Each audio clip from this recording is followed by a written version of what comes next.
The job description was a masterpiece of benign misdirection. Seasonal wilderness observer. Must be comfortable with solitude. Elias Vance was more than comfortable. He craved it. He had spent the last 2 years drowning in the constant static of urban living. The endless sirens, the insistent pings of unseen devices, the forced, shallow connections. Cedar Ridge National Forest, with its promise of a 6-month contract perched 70 feet above a world of silent, unbroken pine, sounded like a cure. He arrived in late May, the air tasting impossibly clean, metallic with ozone and pine resin. The first thing he noticed wasn't the view, which was magnificent, but the overwhelming, almost aggressive silence. It felt less like a lack of noise and more like a massive, heavy blanket draped over the world, muffling the very concept of sound. His new home, the Sentinel Tower, was a squat, weathered wooden cabin bolted onto a skeletal steel frame, creaking slightly in the gentle afternoon breeze. He spent the first week settling into the routine. Wake before dawn, check the quadrant maps, sweep the horizons with the powerful binocular scope, log the weather, and monitor the radio for any lightning strikes. The work was simple, but the environment was profoundly complex. The trees were ancient, dark, and stood shoulder to shoulder in silent judgment, stretching to the distant, hazy line of the horizon. On the third day, while organizing the small pantry, Elias found a hidden compartment beneath a loose floorboard. Inside lay a worn, leather-bound journal, clearly belonging to the previous observer. The pages were mostly empty log entries, until the final week. The handwriting, initially neat, spiraled into frantic, nearly illegible scrawl. The final entry, dated last October, simply read, "It is the tempo that is wrong. Not the silence, but the timing. I stopped waiting for the scrape. I started waiting for the thump. It demands regularity. It demands the path." The journal ended there. The previous observer, a man named Robert, had simply been reported as a no-show for his final pickup. Elias shook off the chill, dismissing it as the rambling of a man broken by isolation, tucked the journal away, and focused on his fire charts. The silence held for a full week and a half, until the 18th night. The moon was a sickly sliver, and the temperature had dropped sharply. Elias had just drifted into a deep sleep, the kind of restful unconsciousness the city had stolen from him, when it began. A deep, resonant sound, like a massive stone being slowly dragged across a rough concrete floor, followed by a heavy, shuddering impact. Scrape. Thump.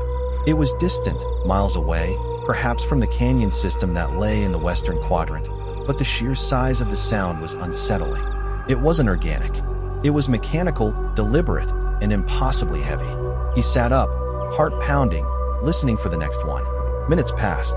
The silence returned, thicker and more oppressive than before.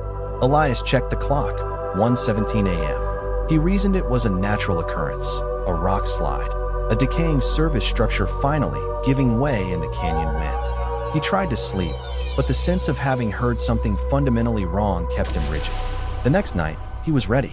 He couldn't shake the memory of the sound. He stayed awake, drinking black coffee, his eyes darting to the clock. At 1 a.m., nothing. 1:30 a.m., nothing. He was about to write it off when, at 1:59 a.m., it came again. Scrape. Thump. It was subtly different this time. Louder. More defined. The scrape seemed to last exactly 3 seconds, and the thump was like a muffled thunderclap hitting the tower's base. Elias grabbed his headset, turning the radio receiver frequency to the atmospheric noise, trying to filter the sound, but it was too low frequency, too deep. He timed it precisely with his phone's stopwatch. The sound occurred again at 2:42 a.m. and again at 3:25 a.m. 43 minutes between each event. It wasn't random, it was rhythmic. This wasn't natural. Nature doesn't keep a schedule. Elias's professional duties dissolved into a relentless, obsessive vigil. The 43-minute cycle became the new heartbeat of his life.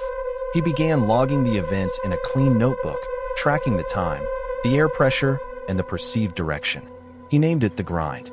He used the high-powered scope, usually reserved for tiny smoke plumes 30 miles away, to scan the western quadrant during the day. The forest floor was an impenetrable carpet of shadows and dense canopy. He could see old logging roads, dried riverbeds, and the distant, jagged mouth of the canyon, but nothing that explained a massive, rhythmic, industrial noise. Yet, the sound continued, night after night. By the third week of the grind, Elias was running on fumes and the metallic taste of constant adrenaline. The true horror began when the sound started to change its perceived origin. Initially, it was fixed, rooted deep in the distant canyon. But one night, the scrape sounded slightly to the north, and the thump resonated with a different acoustic profile, like it had crossed a geological barrier. Elias mapped the minute change. He plotted the sound's origin points on the topographic map, little red dots marked T1, T2, T3. They weren't random. They formed a slow, deliberate line, moving across the landscape. The thing making the noise was traveling, and it was moving in a near-perfect, straight diagonal line, heading directly toward the Sentinel Tower. He pulled out Robert's journal again. The frantic scribble suddenly seemed like a warning, not a breakdown. Robert had written, "The path of least resistance. It follows the density, the gravity, the most efficient line. It can't deviate much. It must grind its way forward." Elias stared at his own map. The line of red dots followed the natural, gentle slope of the ridge, ignoring the deeper ravines and the thickest stands of old growth. It was heading toward the highest point on the ridge, the Sentinel Tower. Panic began to set in, cold and sharp. Elias tried the radio. The standard frequency was silent, but he flipped through the emergency channels, hearing only bursts of static. He spent an entire afternoon trying to recalibrate the antenna, his hands shaking on the cold metal. The radio was dead, completely. There was no way out until his scheduled pickup in 3 months. He was trapped with a rhythm that was slowly, inevitably approaching him. The next day, driven by a terrible, desperate curiosity, Elias decided to intercept the sound. He timed his descent perfectly, knowing the next thump would hit at 10:51 p.m. He packed a bag, the tower keys, and the previous observer's journal. He was halfway down the access ladder when the first scrape of the sequence started. It was terrifyingly loud, closer than it had ever been, seeming to shake the very soil of the ridge. He ran, using the bearings he'd plotted, crashing through the underbrush, the noise growing louder with every panicked step. He reached the projected location, a small, unnatural clearing covered in loose, gray dust. In the center was a pit. It wasn't a quarry, nor a sinkhole. It was a perfectly circular depression, perhaps 50 feet wide, leading down into an ancient, dark cave mouth. The air here was heavy, smelling of damp earth and something acrid, almost metallic. And the noise, it was deafening. The sound seemed to be coming from deep within the earth, reverberating off the canyon walls. Scrape. Thump. The entire clearing pulsed with the impact. Elias fell to his knees, clutching his ears. This was the source. This pit was the path of least resistance. He noticed the ground around the lip of the pit. The rock was not naturally worn. It was scored. Deep, inch-wide gouges radiated outward from the center, following the direction of the coming path, the diagonal line leading straight to the tower. And then, as he watched, paralyzed, the rhythmic sound ceased. Abruptly, completely. The sudden, agonizing return to silence was worse than the noise. The sheer, empty vacuum of sound made his head ache. Elias backed away slowly, crawling, then running. He didn't stop until he was scrambling up the tower ladder, his lungs screaming for air. He slammed the hatch and bolted it, leaning against the cold metal, trembling. He looked out the window, his breath fogging the glass. The clearing was dark, empty, and silent. He was safe. For now. He didn't sleep at all that night. He sat glued to the clock, waiting for the 43-minute cycle to resume. 11:34 p.m., 12:17 a.m., 1 a.m., nothing. The cycle had broken. Elias felt a brief, overwhelming wash of relief, thinking he had, by interrupting it, somehow stopped the thing. But then, a new sound began. It was faint at first, then unmistakable. A low, soft click, creak, click, creak. It wasn't the grind. It was the sound of something slowly, carefully testing the wooden slats of the access ladder, the 43 vertical feet of open timber leading directly to his door. It was no longer distant. It was right there. The thing had followed him back. He frantically tried to peer down the small windows lining the floor, but the blackness of the night was complete. He grabbed the scope and pointed it at the base of the tower. He saw nothing moving in the clearing. He saw nothing on the metal supports. But the creak continued, slow and patient, marking the slow ascent. He looked at the floor hatch, his only entry point, a thick square of solid wood secured by a heavy brass slide bolt. He grabbed a heavy wrench and sat down next to it, listening to the agonizingly slow climb. At 3 a.m., the creak stopped. The ascent was over. Elias held his breath, listening to the heavy silence of the night, now punctuated by the frantic drumming of his own heart. He waited for a bang, a crash, a shriek. Nothing. The silence from outside was absolute. But then, he heard something new, something that made the blood freeze in his veins. A faint, low-frequency hum began vibrating through the very soles of his boots. It wasn't a noise in the air, it was a noise in the structure. The Sentinel Tower itself was resonating. He remembered Robert's final, cryptic entry about the rhythm demanding the path. The entity had followed the path of the easiest climb, the stairs, to the logical endpoint. The box. Elias was in the box. The hum grew louder, changing in pitch, becoming a sickly, grinding vibration that felt less like sound and more like a physical force tearing at the wood and steel. He crawled to the binocular scope and, in a final, desperate act, aimed it at the closest window, hoping to catch a reflection or shadow.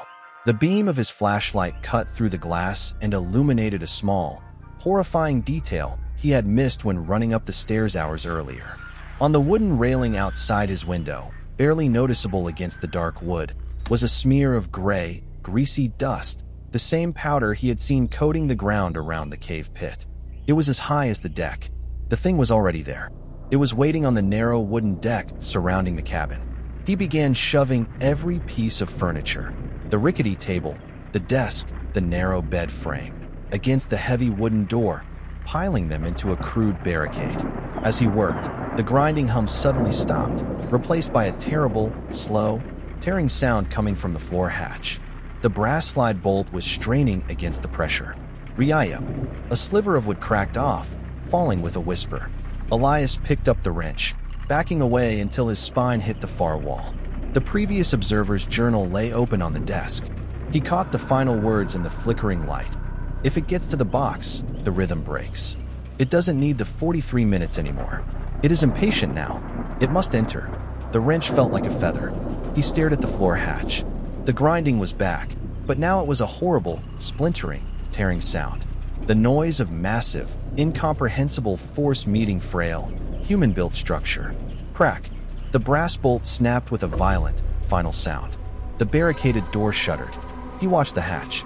The force below was pushing it upward, slowly. The wood began to warp, groaning in protest. Then, through the widening gap where the bolt had been, Elias saw it. Not an animal, not a person, not even something easily recognizable. It was a heavy, thick, gray-black expanse of material, like polished, oil-slicked granite, but it was moving, flexing. It smelled of wet earth and ancient metal. And then, from the gap, a single, massive, impossibly jointed finger emerged, thicker than Elias's arm, tipped with a flattened, dull white claw. The finger moved slowly, testing the air, then it hooked itself around the lip of the hatch. The wood instantly surrendered, splintering and folding backward. The creature below began to pull. The entire hatch tore free, slamming against the ceiling with a deafening crash. Elias screamed, a thin, meaningless sound lost in the vastness of the silent forest. He saw, briefly, the source of the scraped thump. It was immense, a great, sloping carapace of igneous rock, moving on jointed limbs that scraped against the steel supports of the tower. It wasn't a machine. It was a living, geological entity that moved with the slow, agonizing efficiency of tectonic plates. It had followed the shortest path, and the path had led it here. He lunged for a small, reinforced metal box in the corner, the box containing the emergency flares. He fumbled with the latch, the shadow of the creature now dominating the ceiling above him. The granite-like body was forcing itself through the opening. The sheer pressure of the thing entering the small space was making the wood walls bulge outward. Elias finally snapped the box open, grabbed the flare gun, and blindly fired the first round. The brilliant, searing white-hot magnesium light erupted, bathing the cramped cabin in an impossible, blinding daylight. The intense heat of the chemical reaction hit the dark, granite-like material of the creature.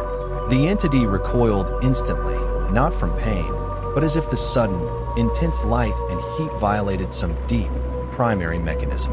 It retreated with astonishing speed, a terrible shhhck sound as it fell back down the hatch opening, its massive, armored bulk disappearing into the darkness.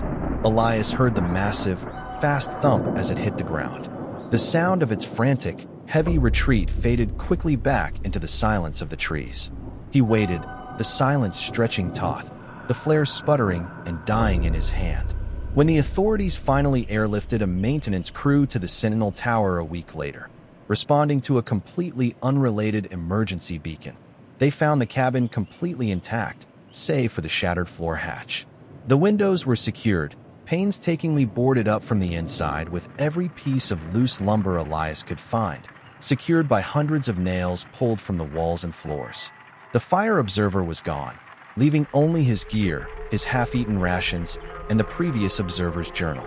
But on the interior walls of the tower, spanning the full circumference of the cabin, they found a chilling series of markings, a relentless pattern of one long, deep groove followed by a deep, circular indentation. The markings were spaced exactly 43 inches apart. The man hadn't left the tower. He had simply replaced the sound. The rhythm had never stopped. It had just found a new place to exist.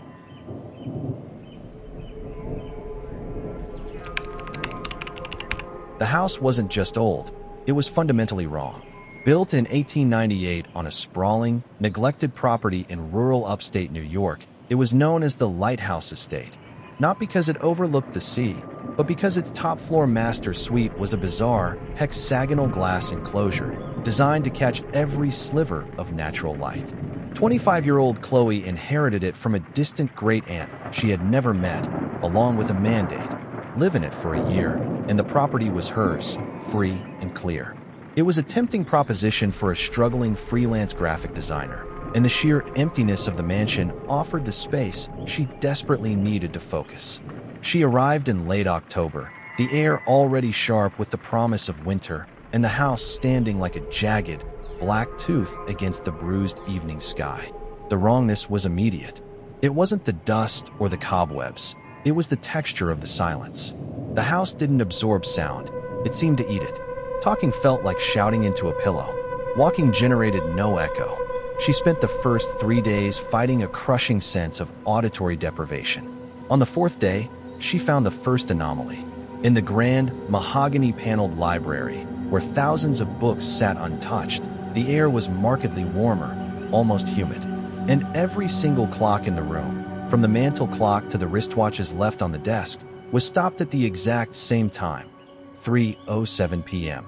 She reset them, noting the oddity down to rational causes like a power surge, and moved on. The real disturbance began on the first night of the full moon.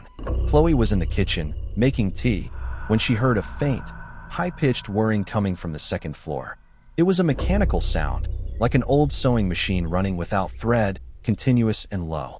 She found the source in the vast and used linen closet, a wooden box about the size of a shoebox, covered in strange, silver-leafed glyphs. It was humming.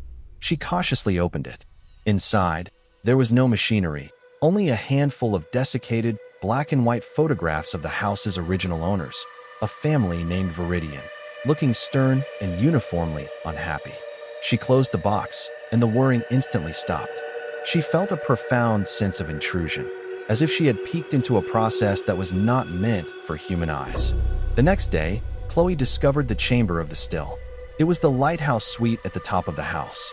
The 6 tall, hexagonal windows were shuttered from the inside by heavy, black iron panels, bolted shut. It took her hours to pry the first panel open, revealing a room bathed in dust and a chilling, perpetual twilight. The chamber contained only one thing, a massive, floor-to-ceiling mirror, antique and heavily tarnished. It didn't reflect the room. It reflected nothing but a muddy, brownish-black fog, like staring into a pool of contaminated water. And, resting on the floor in front of it, were 3 perfectly preserved dead birds, a robin, a blue jay, and a finch. They weren't decomposed. They looked newly killed, but completely drained of color and life, like paper cutouts. Chloe's fascination turned to acute anxiety when the visual distortions began. While working on her laptop in the parlor, she would catch movement in her peripheral vision, a brief, vertical line of vibrant, oversaturated color darting behind a doorway. It was too fast to identify, and always gone when she turned her head. Initially, she thought it was exhaustion, but the flashes grew more frequent, and now, they were accompanied by a peculiar auditory effect, a subtle, high-frequency metallic ringing, audible only when the colorful flicker occurred. She went back to the library. The clocks. She checked them meticulously. All of them had stopped again, but this time, they were frozen at a new time, 2:14 a.m. The time was shifting backward, and the temperature in the library was now noticeably colder than the rest of the house. A heavy, moist chill that settled on the skin. She started to understand that the house wasn't just old, it was somehow rewinding. It was a temporal anomaly tied to the structure itself, and whatever process was governing it was reaching its active phase. The whirring box reappeared. She found it on her bedside table, having left it locked in the linen closet downstairs. This time, it was louder, and when she opened it, the black and white photographs were subtly changed. The subjects, the Viridian family, were standing in slightly different positions, their clothes rumpled in a new way, their expressions subtly more strained. One of the figures, a little girl, was now looking directly out of the frame, her eyes unervingly vacant. Chloe slammed the lid shut, her hands clammy. This was the house's engine, and it was cycling through the past, getting closer to something. That night, she heard the first clear, undeniable sound that wasn't mechanical. It was the low, muffled sound of weeping coming from the lighthouse chamber. It was slow, rhythmic, and desperately sad. She crept up the stairs, heart pounding. The sound led her to the door. She tried the handle. It was unlocked. She pushed it open. The chamber was dark, the light of her phone barely penetrating the gloom. The weeping stopped instantly. The air was thick, suffocatingly heavy. She aimed her phone at the great mirror. This time, the reflection was not fog. It was a clear image of the room, but the room was bathed in the light of a long-dead kerosene lamp, and in the corner, a dark, slumped figure was kneeling. As Chloe watched, horrified, the figure slowly lifted its head, and the face in the mirror, a woman's face, looked straight at her. But the woman was not weeping. Her mouth was stretched into a wide, unnatural, silent scream. Chloe backed out, tripping down the stairs, and locked herself in the kitchen pantry. She spent hours hyperventilating, the phantom screams echoing in her ears. When morning finally came, she bolted from the pantry and ran straight to the front door. She fumbled with the locks, pulling desperately, but the door wouldn't budge. She looked through the window. A dense, unnatural bank of thick, opaque fog had rolled in overnight, completely surrounding the estate. It was a solid wall of white, blocking all visibility, swallowing the road. She was trapped. Over the next 2 days, the house's deterioration accelerated. The temperature dropped throughout the entire structure. The air felt brittle, like frozen glass. In the kitchen, the fruit she bought days earlier turned to dust when she touched it. The power flickered, then died completely. Chloe discovered that the whirring box was now sitting in the middle of the hallway, open. The photographs inside were no longer black and white. They were now muddy, blurred color, like a damaged early film reel. The people in them were in motion, their faces distorted as they turned to look over their shoulders, away from the camera, as if fleeing. On the third night of her confinement, the flashes of color were everywhere, constant and flickering like a malfunctioning strobe light, and the metallic ringing was a persistent, painful shriek in her ears. Driven to the point of collapse, she stumbled into the library. She looked at the clocks. They were stopped at 1:01 a.m. The timeline was collapsing toward a single, final, early morning point. In the center of the library floor, where the heat had initially been, the floorboards were now covered in a thin, crystalline layer of ice.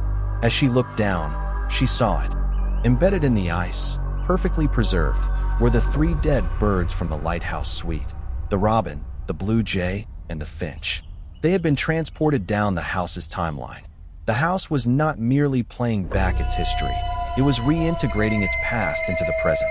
And the past was converging on the chamber of the still. Knowing she had nowhere to run, Chloe climbed the stairs to the lighthouse chamber one last time. She found the room impossibly cold. The hexagonal windows, which she had successfully opened days ago, were now sealed shut again by the heavy, black iron panels, as if they had never been touched. She stood before the great mirror. The reflection was sharp and clear this time. She saw the room, but it was pristine, lit by a flickering kerosene lamp. And in the reflection, she saw the full Viridian family, the original owners, standing stiffly in the corner. They were holding what looked like a small, silver box. Their faces were not screaming or weeping. They were blank, their eyes fixed on a single, terrible point. Then, the point arrived. The clocks downstairs must have struck that final, frozen time. The colors vanished. The ringing ceased. The air went still, a perfect, absolute, horrifying silence. In the mirror, the figures of the Viridian family began to blur, their forms melting like cheap watercolor. The reflection of Chloe herself began to fade, her edges dissolving into the glass. She felt a profound, sucking pressure, like the air being vacuumed out of her lungs. The house was completing its cycle, collapsing to the singular, silent, frozen moment that had defined it. In a final, desperate act, she reached out and touched the great mirror.